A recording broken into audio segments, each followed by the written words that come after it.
এমকে digital পইণ্টৰ আজিৰ ভিডিঅ'লৈ সকলোকে স্বাগতম জনাইছোঁ। বন্ধু-বান্ধৱীসকল, আজি মই লৈ আহিছোঁ এটা বহুতেই গুৰুত্বপূৰ্ণ ভিডিঅ'।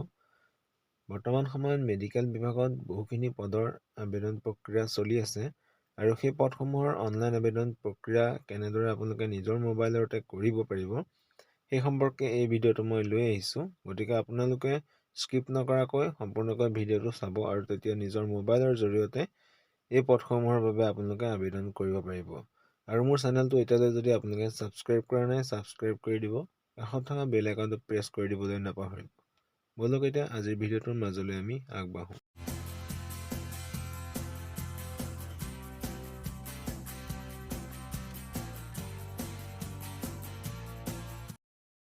যিকোনো এটা ব্ৰাউজাৰ লগত টাইপ কৰিব DHSFW আৰু প্ৰথম যিটো দেখিছে তাতে ক্লিক কৰিব।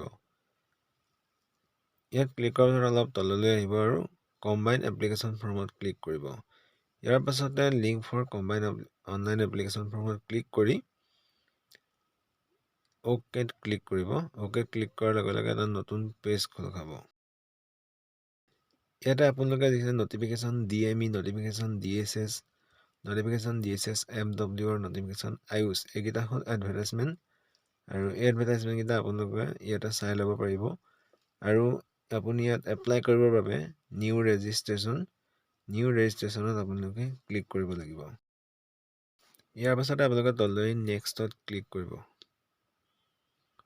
নেক্সটত ক্লিক কৰি ইয়াত আপোনালোকে যিখিনি ডিটেইলছ বিচাৰিছে সম্পূৰ্ণ ইয়াত ফিল আপ কৰিব। ইয়াত সকলোখিনি ফিল আপ কৰি ল'ব। ফিল আপ কৰিলে আপোনালোকৰ মোবাইল নং, আপোনাৰ যিটো মোবাইল নম্বৰ বৰ্তমান চলি আছে সেই নাম্বাৰটো দিব আৰু তাত আপোনালোকে ইয়াত চেণ্ড OTP টো দেখিছে তাতে আপোনালোকে ক্লিক কৰিব আৰু লগে লগে আপোনালোকৰ মোবাইলত এটা OTP কোড যাব। সেই কোডটো আপোনালোকে ইয়াত ভৰাই আপোনালোকে ভেৰিফাই কৰিব। এইটো আপোনালোকে গোটেই ফৰ্মখন ফিল আপ কৰি লাষ্টৰ পৰ্যায়লৈ ৰাখিব, লাষ্টত কৰিব পাৰিব। ইয়াৰ পাছতে আপোনালোকৰ কেটেগৰী চিলেক্ট কৰিব, যিটো কেটেগৰীত পৰে সেই কেটেগৰীটো ইয়াতে এনেকৈ ক্লিক কৰিব। ইয়াৰ পাছত যদি আপোনালোকৰ অসমৰ পাৰ্মানেণ্ট বাসিন্দা হয় তেতিয়াহ'লে ইয়েছ নতুবা নো দিব। আৰু আপোনালোকে DME গ্ৰেড 3 বাবে যদি এপ্লাই কৰিব বিচাৰে তেনেহ'লে ইয়েছ ক্লিক কৰিব। ইয়েছ ক্লিক কৰাৰ লগে লগে আপোনালোকে টেকনিকেলত যদি আবেদন কৰিব বিচাৰে তেতিয়াহ'লে ইয়েছ দিব, নতুবা নো দিব। আৰু নন টেকনিকেলতো তেনেকৈ আবেদন কৰিব বিচাৰিলে ইয়েছ দিব। আৰু ইয়াত যিখিনি পদ আছে সকলোখিনি আপোনালোকৰ কোৱালিফিকেশ্যন অনুযায়ী ইয়াত টিক মাৰ্ক দি যাব। ইয়াৰ পাছতে DHSতো ঠিক তেনেদৰে গ্ৰেড 3 যদি বাবে আপোনালোকে আবেদন কৰিব বিচাৰে তেনেহ'লে ইয়েছ ক্লিক কৰিব আৰু একে প্ৰচেছতে আগৰটো যেনেদৰে কৰিলে গোটেইখিনি তেনেদৰে আপোনালোকে ইয়াত টিক মাৰ্ক দি ল'ব, গোটেইখিনি সম্পূৰ্ণ কৰি ল'ব। আৰু আপোনালোকে এই পদসমূহ চিলেক্ট কৰোঁতে আপোনালোকৰ ইয়াত যিকেইটা এডভাৰটাইজমেণ্ট দেখিছিলে সেই এডভাৰটাইজমেণ্টকেইটা আপোনালোকে উলিয়াই ল'ব আৰু তাত এলিজিবিলিটি ক্ৰাইটেৰিয়া অনুসৰি চাই ইয়াত আপোনালোকে পদসমূহত ক্লিক কৰি টিক মাৰ্ক দি যাব পাৰিব। আপোনালোকে আপোনালোকৰ এডুকেশ্যন কোৱালিফিকেশ্যনখিনি ইয়াত যেনেদৰে বিচাৰিছে তেনেদৰে ভৰাব। ক্লাছ 8 পাছটো আপোনালোকে নিদিলেও প্ৰব্লেম নাই, চলি যাব। আৰু আপোনালোকে মোবাইল নাম্বাৰটো ভেৰিফাই কৰি ল'ব লাগিব। আপোনালোকৰ মোবাইল যিটো নাম্বাৰ চলি আছে সেই নাম্বাৰটো ইয়াত দি আপোনালোকে চেণ্ড OTPত ক্লিক কৰিব আৰু মোবাইলত আপোনালোকৰ এটা চাৰিটা সংখ্যাৰ OTP যাব। সেই OTPটো ইয়াত দি মই কৰাৰ ধৰণে ভেৰিফাই কৰি ল'ব।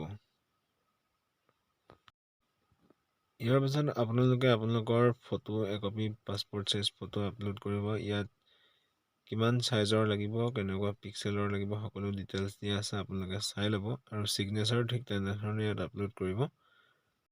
ছিগনেচাৰটো আপলোড কৰি আপোনালোকে ইয়াত পাছৱৰ্ড দিব, যিকোনো টাইপত এটা পাছৱৰ্ড দিব 8টা সংখ্যাৰ। আৰু তাৰপিছত আপোনালোকে ফাইনেল ছাবমিটত ক্লিক কৰিব। ফাইনেল ছাবমিটত ক্লিক কৰাৰ লগে লগে এনেকুৱা এটা পেজ দেখা পাব। ইয়াত আপোনালোকে লগ ইন কৰিব। ইয়াত আপোনালোকে লগ ইনত ক্লিক কৰিব। লগ ইনত ইয়াত আপোনালোকৰ ইউজাৰ নেমটো দিব আৰু মোবাইলত যাব, সেইটো মোবাইলৰ পৰা চাই ল'ব আৰু যিটো পাছৱৰ্ড আগত দিছিলে সেই পাছৱৰ্ডটো দি লগ ইন কৰিব। লগ ইন কৰি আপোনালোকৰ এপ্লিকেশ্যন প্ৰিণ্ট তাত ক্লিক কৰি এপ্লিকেশ্যন ফৰ্মখন আপোনালোকে প্ৰিণ্ট আউট বা ছেভ কৰি ৰাখিব পাৰিব। এইটো আছিলে সম্পূৰ্ণ প্ৰচেছটো। আশা কৰিছোঁ আপোনালোকে ভালদৰে বুজি পাইছে। যিমান পাৰিছোঁ আপোনালোকক সহজকৈ মই দেখাবলৈ যত্ন কৰিছোঁ। আৰু যদি মোৰ ভিডিঅ'টো ভাল লাগিলে লাইক, কমেণ্ট, শ্বেয়াৰ কৰিব আৰু এনেধৰণৰ বিভিন্ন ভাল ভিডিঅ' পাই থাকিবৰ বাবে আপোনালোকে মোৰ চেনেলটো ছাবস্ক্ৰাইব কৰি ৰাখিব আৰু কাষত থকা বেল আইকনটো প্ৰেছ কৰি দিবলৈ নাপাহৰিব। ধন্যবাদ। জয় অসম।